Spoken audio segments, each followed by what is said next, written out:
പ്രിയപ്പെട്ട സുഹൃത്തുക്കളെ, നല്ല ഒരു ഞായറാഴ്ച അവർക്ക് നേരിയ 4/5/2025 അയ്യപ്പൻ്റെ കവിത കേട്ടപ്പം അയ്യപ്പന് ഞാൻ നല്ല സൗഹൃദബന്ധത്തിലായിരുന്നു. ഒരുപാട് സ്ഥലങ്ങളിൽ ഒരുമിച്ച് പ്രസംഗിച്ചിട്ടുണ്ട്. കവിത കേട്ടപ്പോൾ എനിക്കെൻ്റെ ഒരു ചെറിയ ഓർമ്മ, അതായത് എവിടെയോ ഒരു തൂവൽ സ്പർശം പോലെ മനസ്സിൽ കാത്തു സൂക്ഷിച്ച ചില ബന്ധങ്ങളൊക്കെ പെട്ടെന്ന് അകന്നു പോകുമ്പോൾ ഉണ്ടാകുന്ന ഒരു അസ്തിത്വ ദുഃഖം എന്ന് വേണമെങ്കിൽ പറയാം. English existential pain. നമുക്ക് പുരുഷനായിക്കോട്ടെ സ്ത്രീ ആയിക്കോട്ടെ ഒരു അനുഭവ സത്യം പറയണം.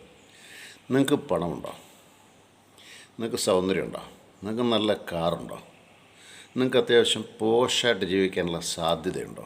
വിദ്യാഭ്യാസം വലുതായിട്ട് ആരും നോക്കാറില്ല. സമൂഹത്തിൽ അത്യാവശ്യം സ്വാധീനമുണ്ടോ? എങ്കിൽ നിങ്ങളോടൊപ്പം പലരും കൂടെ കാണും. പണം ഇല്ലയോ, സൗന്ദര്യം ഇല്ലയോ, ആഡംബരം ഇല്ലയോ, കൂടെ നിന്ന് ഊറ്റി കുടിച്ച പലരും നിങ്ങളെ കളഞ്ഞിട്ട് പോകും.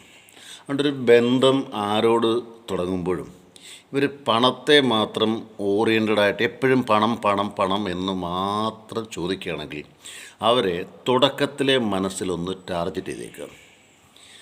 അവർ നിങ്ങളുടെ കയ്യിൽ പണമില്ലാത്തപ്പോൾ നിങ്ങളെ കളഞ്ഞിട്ട് പോകും എന്നതിൽ യാതൊരു സംശയവുമില്ല. 1. 2, നിങ്ങൾക്ക് ലോകത്തിൽ പലരോട് സ്വാധീനമുണ്ട്. ആ സ്വാധീനം നഷ്ടപ്പെട്ടു തോന്നിയാലും വിട്ടിട്ട് പോകും. കാരണം ഇവരുടെ ആത്യന്തികമായ ലക്ഷ്യം പണമാണ്. ചീർത്ത് വീർത്ത് ശരീരം പൊട്ടിപ്പോയാലും വിട്ടുകളയാത്ത ഉടുമ്പിനെ പോലെ പിടിക്കുന്ന ചില അട്ടകളുണ്ട്. അവർ പൊട്ടിയേ മരിക്കത്തുള്ളൂ.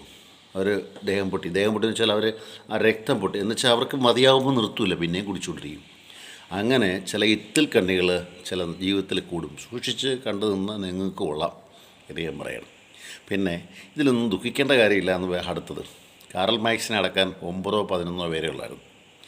യേശുക്രിസ്തുവിനെ അടക്കാൻ മാക്സിമം പോയ അദ്ദേഹത്തിൻ്റെ അവസാന നിമിഷമൊക്കെ ഒരു 10 പേര്, കാവൽക്കാരും തല്ലാമെന്നവരൊക്കെ പോട്ടെ, 10 പേര്. ലോകപ്രശസ്തരായ ഒരുപാട് പേർക്ക് ഇങ്ങനെയൊക്കെ അനുഭവമുണ്ട്. മാക്സിനെ അടക്കിയതിന് തൊട്ടടുത്ത് വളരെ പ്രശസ്തനായ അയാളുടെ ബെറ്റർ റസലാന്ന് തോന്നുന്നു, അടക്കിയേക്കുന്ന തൊട്ടടുത്തൊരാളുണ്ട്. ബെറ്റർ റസലോട് അടക്കപ്പെട്ടിട്ടുണ്ടോ എന്ന് അവരുടെ വീട്ടുകാർക്കുള്ള വരുന്നുണ്ടോ? ഇങ്ങനെ ഒരുപാട് മനുഷ്യർ അനാഥത്വത്തിൽ എൻ്റെ ജീവിതത്തിൽ അനുഭവം കൂടെ പറഞ്ഞിട്ട് അത് അവസാനിപ്പിക്കും. ഞാൻ ചെറ്റക്കോണത്ത് പള്ളിയിൽ അച്ഛനായിട്ട് പ്രവർത്തിക്കുന്ന സമയത്ത് കൊളുത്തുപ്പുഴ ഒരാൾ മരിച്ചെന്ന് പറഞ്ഞു. അപ്പം പള്ളിയിലെങ്ങും അടക്കുന്നില്ല, നാട്ടുകാരടക്കുന്നില്ല. അപ്പോൾ എൻ്റെ ഇടയ്ക്ക് ആരോ എന്ന് പറഞ്ഞു, ഇങ്ങനെ കൊളുത്തുപ്പുഴ ഒരാൾ മരിച്ചു കിടപ്പുണ്ട്. അപ്പോൾ ഞാൻ ചോദിച്ചു, ആരാ? പോലീസിന് എഴുതി വാങ്ങിച്ചുകൊണ്ട് വരാമെന്ന് ചോദിച്ചു. അപ്പോൾ അവർ ഞങ്ങൾ പോലീസിന് എഴുതി വാങ്ങിച്ചുകൊണ്ട് തരാം. എനിക്ക് ഞാൻ പറഞ്ഞൊരു കാര്യം ചെയ്യും, ഞാൻ എൻ്റെ പള്ളി കോമ്പൗണ്ടിൽ അടക്കിയേക്കാന്ന് പറഞ്ഞു. അപ്പോൾ ചെറ്റക്കോണത്തുനിന്ന് കുഞ്ഞുട്ടിച്ചാനാന്ന് തോന്നുന്നു. കുഞ്ഞുട്ടിച്ചാൻ കേൾക്കുന്നുണ്ടായിരിക്കാം, ഇല്ല കേൾക്കണ്ട, സാറില്ല. എന്നിട്ട് അദ്ദേഹം ട്രസ്റ്റി.